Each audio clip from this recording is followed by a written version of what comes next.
Dawnbringer, Book 1, Chapter 11, Questions and Answers.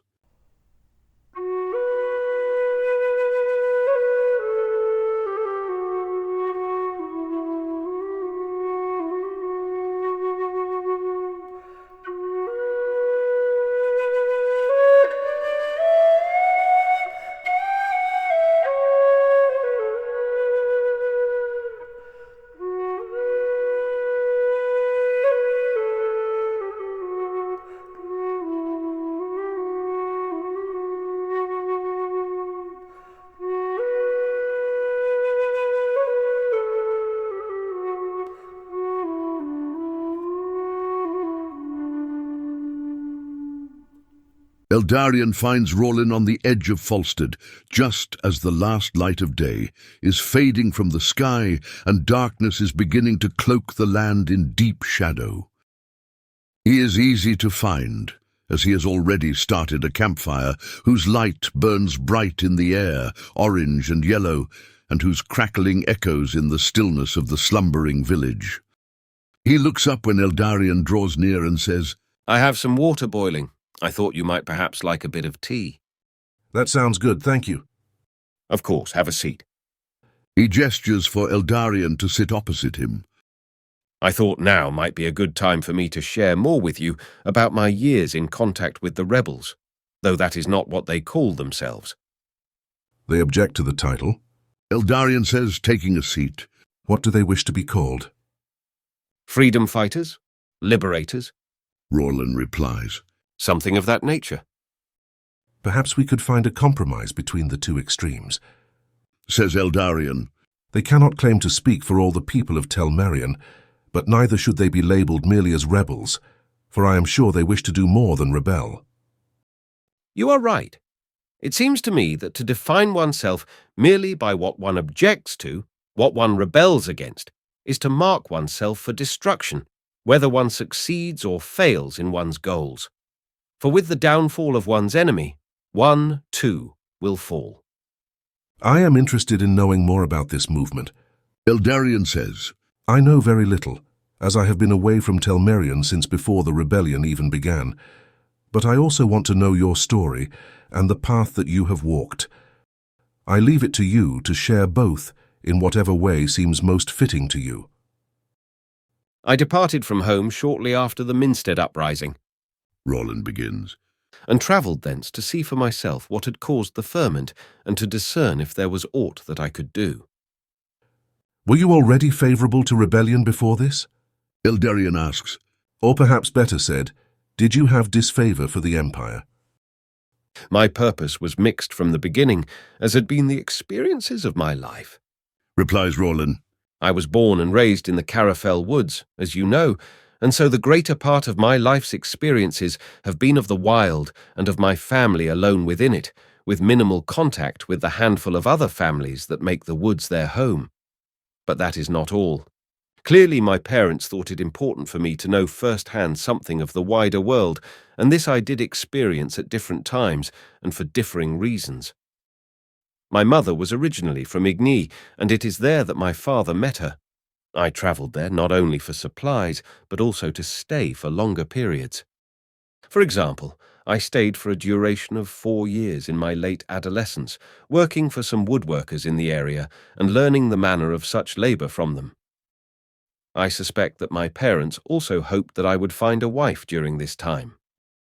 Much later, about 10 years, I travelled south to Tame, Rovas, and Ristfand, staying a while in each place.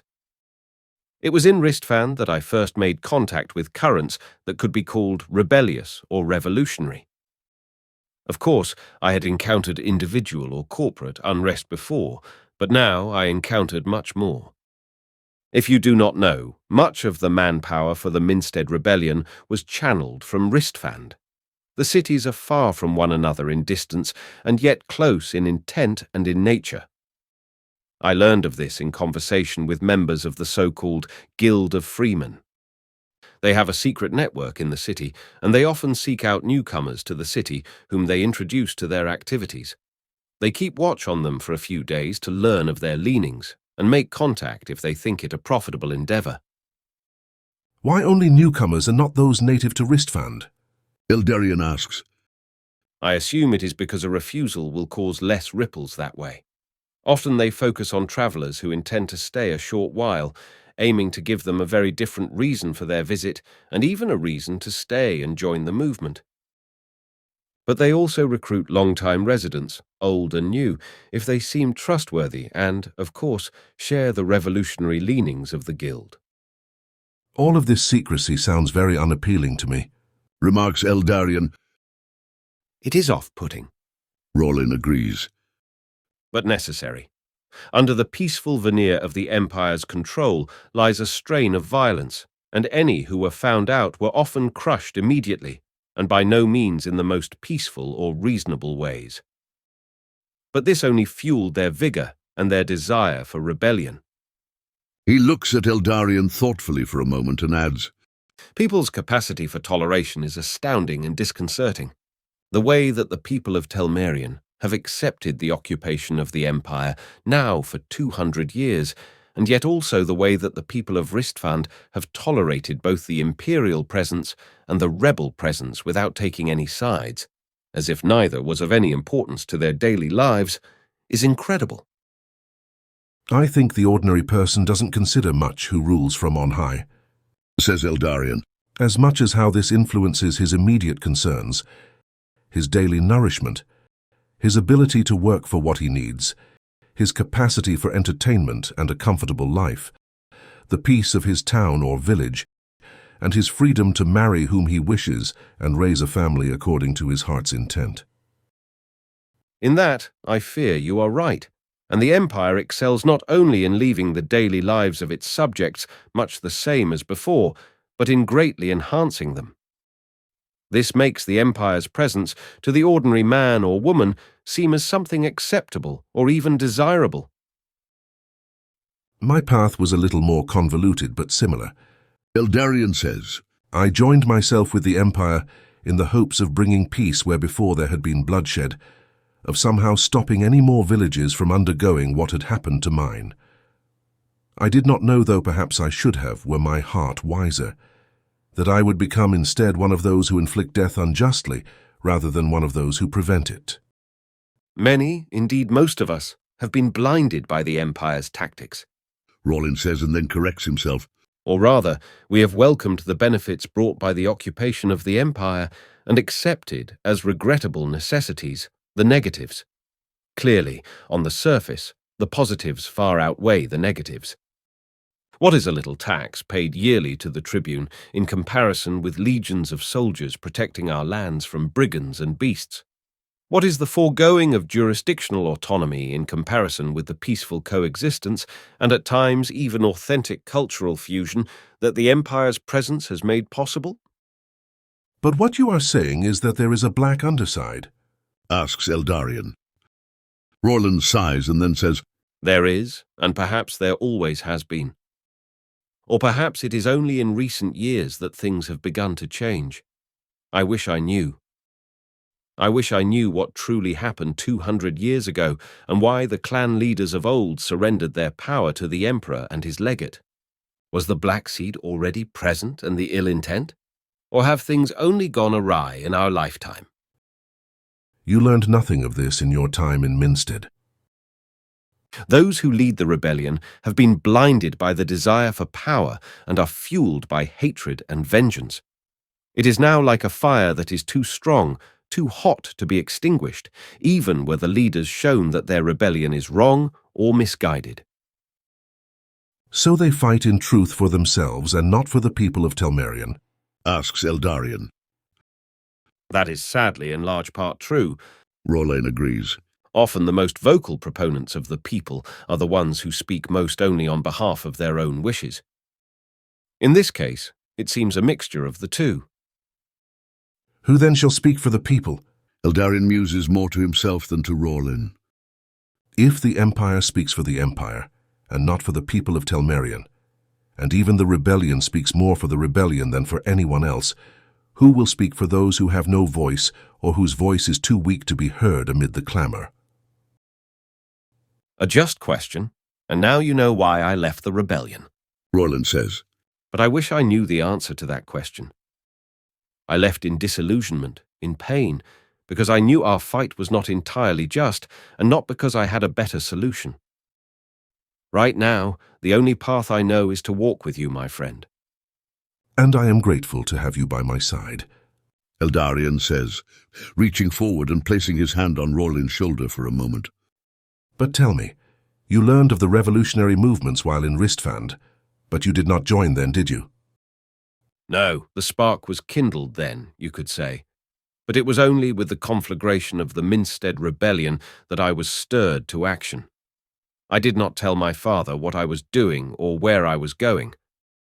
I told him only that I wished to seek someone to wed so that our homestead could continue to exist in the coming years. I knew that this was something he desired, so he would surely let me go. He did not know why I had yet to marry, and I had not told him. It was something I could never put into words, either to myself or to another. You still cannot do so? Eldarien asks. I am not sure that I can, Says Roland softly. Suffice it to say that I felt that a different purpose lay ahead for me, and that a wife and children would hinder such a purpose when it came. That is truly all. Not much to go on, is it? Actually, it reveals to me a great deal about your character. Really?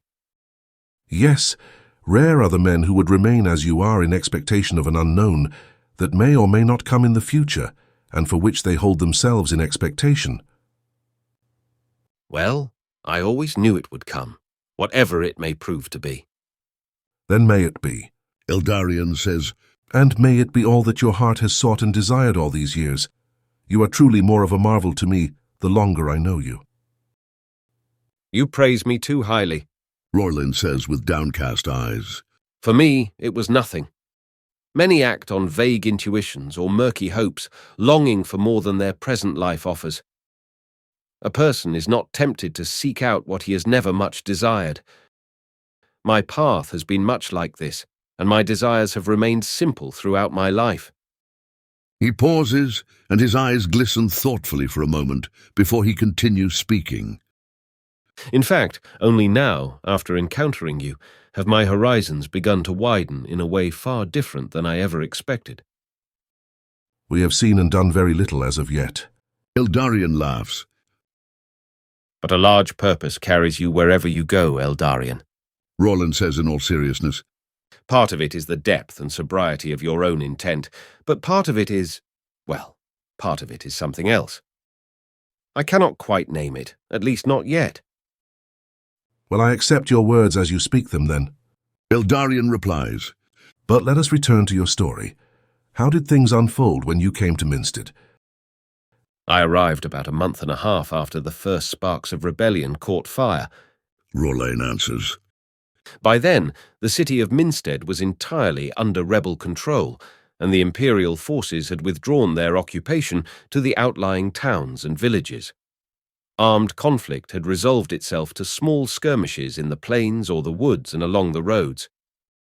The rebels fought with guerrilla tactics, hiding out of sight and waiting for a passing imperial patrol or a caravan seeking to thin their numbers or to cut off their supply.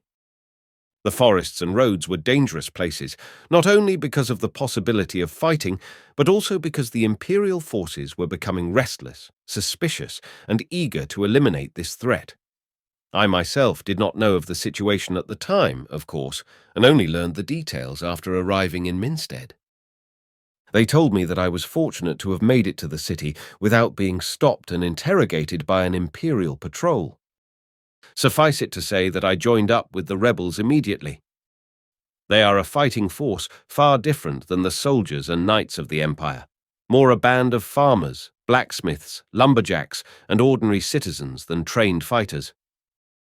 Training was done in whatever time we could spare, but many of us fought without ever having trained with a blade. There was no trial period, no apprenticeship in warfare. They were more concerned with the possibility of having a rat in their midst and questioned us thoroughly and watched us keenly. But as for fighting, they simply placed weapons in our hands and assigned us to a group in the wilderness. That is where, in a company of 30 rebels, I had my only taste of battle and of death inflicted by men upon men. I was involved in 2 encounters, both of which were ambushes of patrols of Imperial cavalry. They were short affairs, and neither time did I get into physical proximity with the enemy. Most of the Imperial soldiers were felled by arrows, mine included, before we engaged them in armed combat. Only 3 of the men in my group were lost in these encounters, while we slew a good 20 or 30 trained soldiers, a few of whom were knights. It seems like the rebel tactics were quite effective, Eldarien says. They were at that time, Rollin replies, though I imagine things have changed quite a bit since then. Did you ever make the acquaintance of any of the leaders of the rebellion? Vigrek Stoonclad, for example. It is good to know the manner of warfare being waged, but above all, I wish to know more about the reasons, about what drives those who fight in this war. Vigrek has taken up a kind of leadership of the city, or at least he had when I was there. He acts as a kind of clan leader, or even more, as the unnamed or soon-to-be High King of Telmerion. I did not speak to him directly, in person, but I had contact with many of his confrères. They said that the fight was against the injustice of the Empire, not only in particular actions of oppression, but also in the deep conviction, which all shared very strongly, that Telmerion belonged in the hands of the Telmeric people alone. What are Vigrek's reasons for fighting? Eldarien asks. Or rather, I imagine that they are the same, but do you know what catalyzed his fight against the Empire? That is actually common knowledge, Says Rollin. but I suppose I shouldn't expect you to know, since you have been away for so long. It indeed seems that I have missed a lot. The reasons of Vigrek Stoonclad are evident, though it is uncertain how deeply he is moved by the personal circumstances of his life, or how deeply these personal circumstances simply led him to a conviction of the evils of the Empire. To what are you referring? Vigrek lived in a small village not far from Minstead, Rollin answers. and he was a blacksmith of high repute. Many from the surrounding regions turned to him even before the smiths of their own towns. It seems that the imperial knights and soldiers also often relied on him for work, whether simple horseshoes or the repair of arms or armor. And one of the knights stationed in the Minstead Guard would frequent his smithy. Eventually it became apparent that he came for more reasons than metal. He had taken a liking to the blacksmith's wife. All came to a head when the knight brought accusations against Vigrek before the regional governor. I am not aware of the nature of the accusations, but suffice it to say that Vigrek was imprisoned in Minstead under imperial guard, while said knight took his wife as his own, and against her own will, it seems. So it is true, Eldarien says, that Vigrek has deeply personal reasons to fight, and probably a great deal of anger. And yet it is also true that the very actions of the knight who treated him so, and the fact that he was allowed to bend the law to fit his own lusts, probably awakened Vigrek to a sense of the injustices perpetrated under the very gaze of the Empire and in its name. Precisely.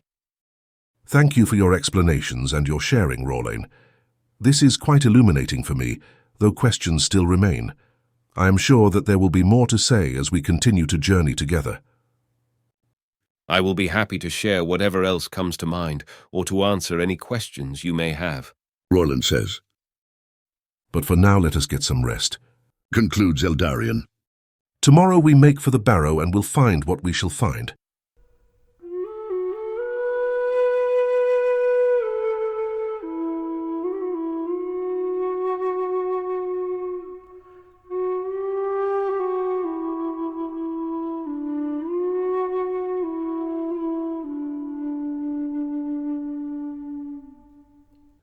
Eldarien awakes with a sword to his throat. Dawn has not yet come, but the early morning light has begun to illuminate the sky, and when he opens his eyes, he sees a heavily armed man standing above him, with similar figures behind him. His garb is that of a lawbringer, an officer of justice in service of the Empire, and his face is marked by cruelty. This Eldarien sees immediately as he looks up and lets the sleep fall away from his eyes. Stand. The man growls. I will not take a man lying down. Eldarien rises to his feet and looks around. Perhaps a dozen men stand before him, all with armor and weapons. Under his leather shirt, Eldarien wears his mail hauberk, which he had learned to sleep in long ago, but his sword lies on the ground beside where he slept. Rolain stands in the shadows about a yard or two behind Eldarien, fully armed and with fire in his eyes. The man who had awakened Eldarien sees him, but gives him no notice. Instead, he speaks and addresses Eldarien.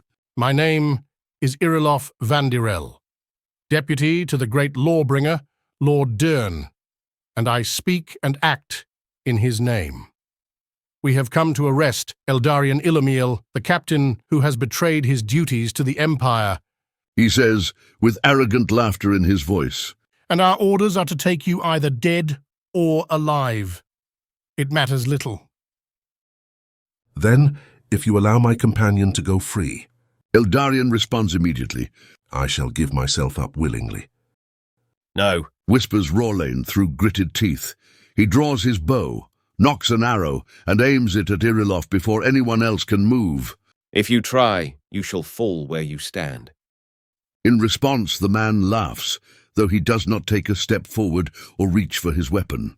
We have a rash one here, don't we? Do you not realize, peasant, that you are outnumbered 10-2? If you were to strike me down, you would just as surely and quickly fall at the hands of my men, and perhaps your friend here would lose his life in the process. We wouldn't want that now, would we? Rolain, please. Eldarien says softly, with a wave of his hand indicating that he should lower his bow. We have no other choice. After a moment of hesitation, Rolain lowers his weapon, though he leaves the arrow on the string. Good, The man says. Things should not be more complicated than necessary. Can you at least tell me why I'm under arrest? Eldarien asks. Surely you know. I sent a letter requesting removal from the army and release from my oath. And you left without being granted such an unusual favor. Far be it from a knight of the Empire to withdraw his oath in the face of battle. It is the greatest sign of cowardice. You do not speak truly. Eldarien says. You surely know this is not what led me to such action. May I at least face a court of law when we reach Brughill? Brughill? Ierendal replies, raising his eyebrows. That city is a long way from here, and much could happen on the road. No, we are going to Ristfand, and there you shall face trial. But I suggest you prepare yourself for swift execution. There is another lie that I detect in your voice. Eldarien says, ignoring the man's words. And what might that be? Replies Ierendal. You speak with arrogance in the face of the might of the law. So speak quickly, that we may be on our way. You have come to take me alive. Whatever the reason may be, it is important that I still draw breath. Ierendal laughs again, and Rolain growls in response. Ignore it, Rolain. Eldarien whispers. It is the weak who must laugh to prove their superiority. Silence your tongue before I remove it from your mouth, cries Ierendal, turning suddenly from mockery to rage. The two men understand clearly the message. The man who stands before them is weak in both laughter and anger. But the weakest men are often capable of the greatest evil, and so they both withhold any response and remain silent. At last, Ierendal continues. Yes, you are correct, traitor. You are needed, but only as a tool in service of greater purposes. And once you have served that purpose, we shall need you no more. Indeed, then you shall be a manifest enemy and will not be allowed to live. You speak clearly of your plans before your foe is even subdued. Rolain says, making a move to raise his bow again. It is because he knows I will not resist, says Eldarien. Let my companion go free, and I will surrender myself willingly. What follows these words happens so quickly that there is hardly any time to react. Ierendal cries out, Take them both! and the men accompanying him charge forward, drawing their weapons. Eldarien raises his hands in surrender, and Rorlane hesitates, raises, and then finally lowers his bow. Soon, both Eldarien's and Rorlane's hands are bound behind their backs, and their legs are tied together so they cannot run without hindering each other. Eldarien's right leg to Rorlane's left, with only 6 inches of navigable rope free between them. Their weapons are also confiscated in a bundle carried by one of the guards. So where in truth are we going? Eldarien asks when all the movement has stopped. Ierendal replies, We go to the barrow of Serra Galaptis.